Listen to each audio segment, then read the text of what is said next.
On July the 6th last year, Keith Brown was slaughtered in his own front garden.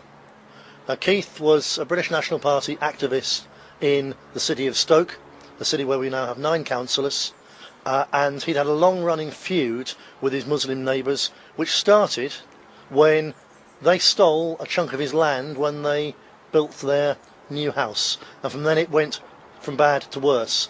Keith, among other things, had his 2 Staffordshire Bull Terriers poisoned by these people. He and his family were the constant victims of racist abuse, racist vandalism and racist attacks. Despite this, by playing the race card, his killer, his neighbour Mr Khan, was able to get away with a verdict of manslaughter. It's an outrageous decision, and the verdict still hasn't been given as I speak, but we're expecting it to be a slap on the wrist. Whatever happens, it will be a slap on the wrist compared with what should have happened to Keith Brown's killer. He should have faced the death penalty.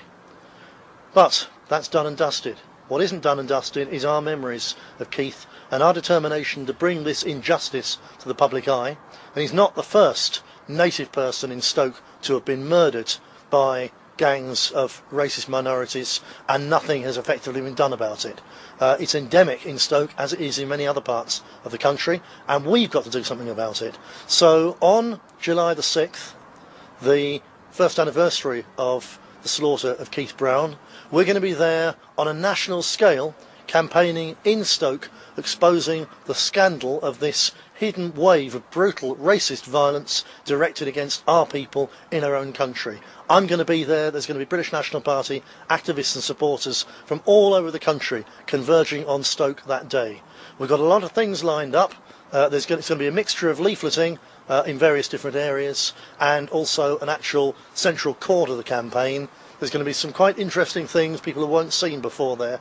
It's going to be really worth coming to as an event, but more than anything it's worth coming to because Keith was one of ours, and we cannot let his slaughter go as if it simply didn't happen. So please come along, everyone who possibly can.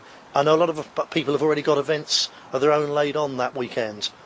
Postpone those. Come along to Stoke on Sunday, July the 6th, and show the British establishment in particular that they cannot keep covering up this scandal, that we will do everything that we need to do to expose it. Let's first of all wake up the people of Stoke, and then get out taking it to the rest of the country as well, that racism cuts both ways, that the vast majority of the victims of racist murder in this country are white people murdered by ethnic minorities, usually by gangs of Muslim extremists, and let's get that message out starting Stoke Sunday, July the 6th. See you there.